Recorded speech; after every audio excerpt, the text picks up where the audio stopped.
Hello there, very good evening. You're watching TVS News at 5 with me, Razi Ahmad. Our top story. Premier of Sarawak, Dato' Petinggi Tan Sri Abang Johari Tun Openg, described the Hari GAWAI celebration to be a unifying point for all. In his Hari GAWAI message, Abang Johari said GAWAI is part and parcel of the Dayak community's identity and that it could be used as a platform to foster enhanced unity as well as exchange visions and ideas for the future. Thus, he called upon the Dayak community to play a more active involvement in Sarawak's development, noting that the Dayak community possesses the biggest assets through land ownerships which could be used to generate income. As the current Premier, Abang Johari said he is also responsible to bring every single community on par in terms of development, and ensured that the government under Gabungan Parti Sarawak would continue to provide infrastructure facilities to support the development in rural areas. He added the Dayak community in rural areas now lives comfortably compared to 30 years ago due to rapid economic development. The Premier also urges the younger generations to participate in Sarawak's new economy, which is based on technology, data and innovation. Abang Johari and wife, Dato' Amar Jumani Tuanku Bujang, will join the Dayak leaders at the Hari GAWAI Open House at Borneo Convention Centre Kuching, BCCK, tomorrow.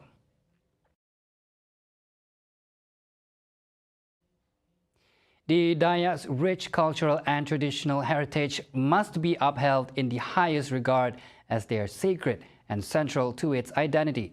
In his GAWAI Dayak message, Deputy Premier Dato' Amar Douglas Uga Ambas expressed his deepest appreciation to various associations, clubs and non-governmental organizations in Sarawak for their fervent efforts to preserve and promote the culture. Having attended numerous pre-GAWAI gatherings and dinners, Uga said he is mesmerized by the vibrant cultural presentations such as sape, ajat, puakumbu, and kuntau martial arts, as well as the native cuisines on display.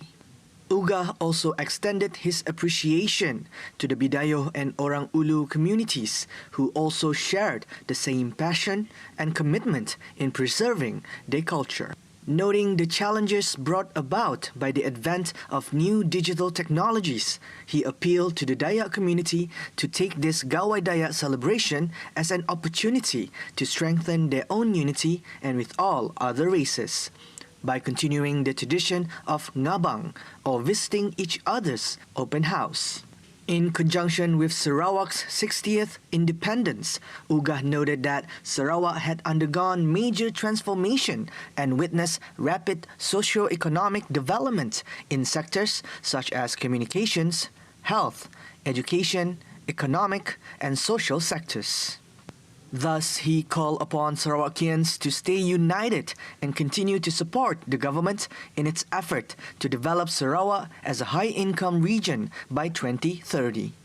Similarly, he called upon those returning home for the GAWAI holidays to take all the necessary precautions to ensure their safety.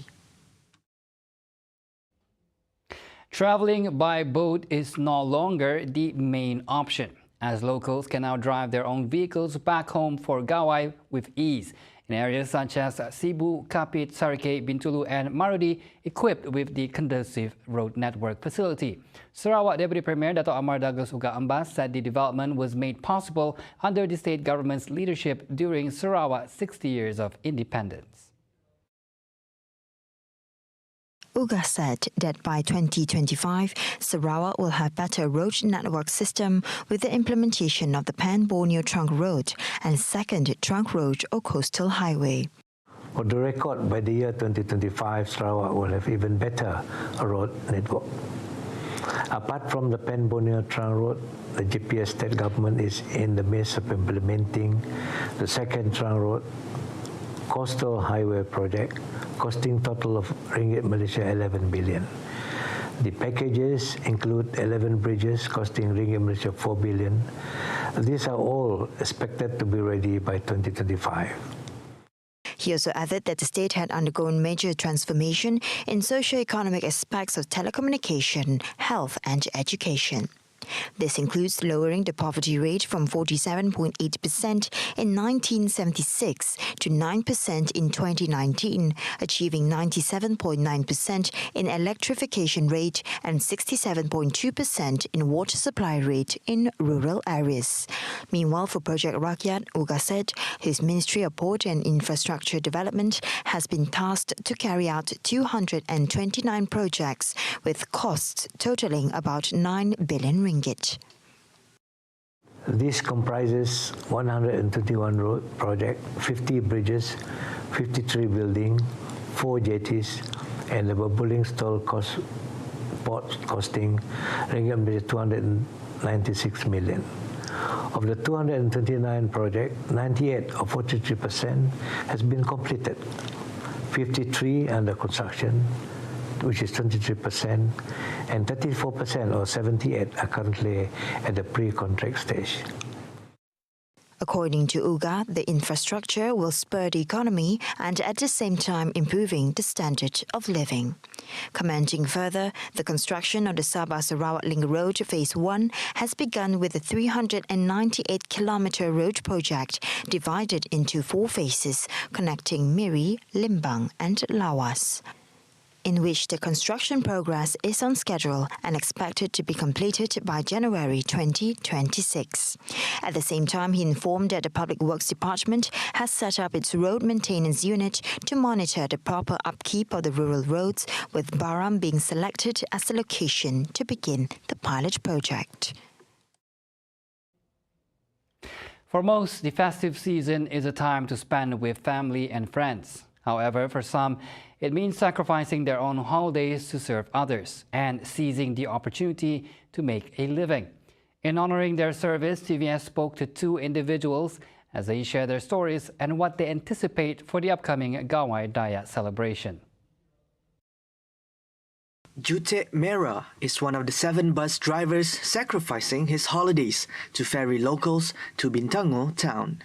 He also confided not taking days off during celebratory seasons, as it happens to be peak seasons for holidaymakers and staff who wish to reunite with their loved ones. Sebab pemandu bas tu walaupun hari raya hari gawai memang saya dapat sebab saya cuti. Sebab kalau cuti saya dapat pemandu bas.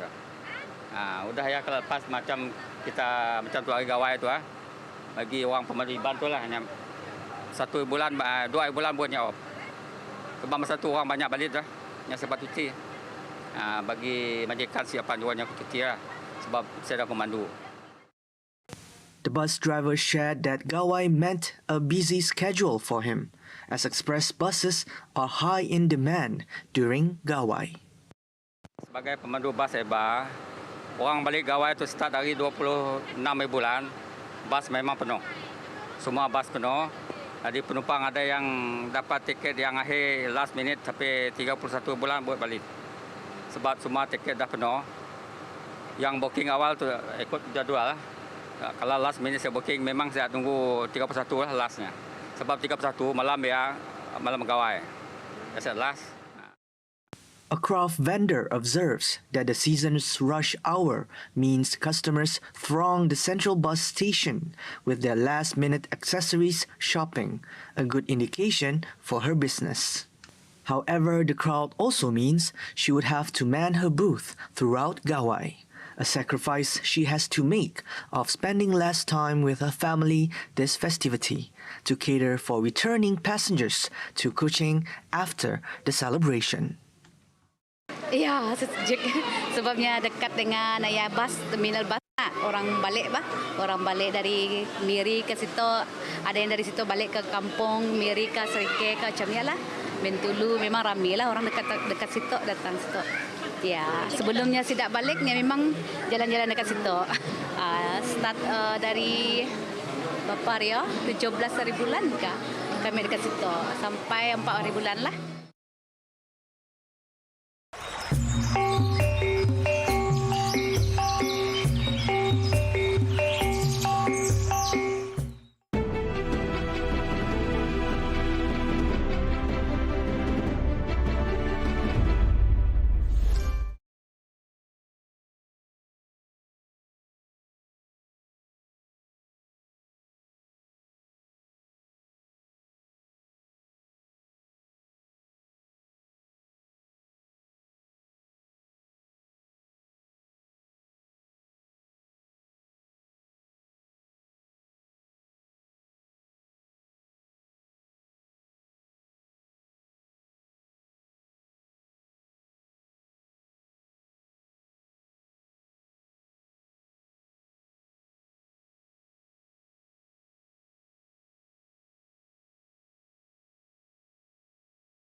Welcome back.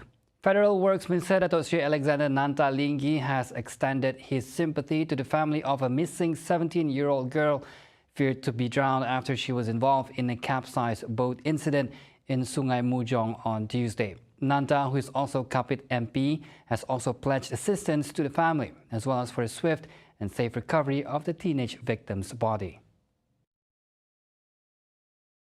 Nanta took to social media to express his sadness over the incident that took place near Mujong Bridge in his constituency. The victim, identified as Linsa MP, hails from Rumah Geramong Nangga Sipo in Mujong Tengah. She was one of the 14 passengers of the tragic boat, which was traveling from Kapit Town to the Longhouse when it capsized at around 2:37 p.m. The boat was believed to be capsized due to overloading and choppy waters. Other occupants of the boat managed to swim to safety. The search and rescue operations to locate the victim was put on hold on Tuesday due to unfavorable weather and waterway congestions. A 66-year-old woman fell victim to an investment scam, losing 1.5 million ringgit in Kuching recently. Sarawak Commissioner of Police Dato' Muhammad Azman Ahmad Sapri said the victim, a real estate agency director in Kuching, met a man on Facebook in April and was infatuated with him after only a week of knowing each other. Azman pointed out that various transactions were made between April 14 and May 29, to which the victim only realized that she was scammed after the suspect insisted that she invests more money in the business. Meanwhile, a total of 93 scam cases from January 1 until May 30 this year, an increase of 19 cases compared to the same period last year. Azman advised the public to be wary of making online payment to anyone who they do not recognize or have met online recently. For those who suspect that they have been scammed, they can call the National Scam Response Centre at 997. The public can also check the related bank accounts number on CCID's portal at https://semakmil.rmp.gov.my. See the world closer with TVS as we bring you the latest news updates both locally and internationally. For more headlines anytime, anywhere, just head on to our official website at tvstv.my or follow us on our social media platforms. And that's all the time we have for TVS News at 5. I'm Razi Ahmad. Thank you for watching.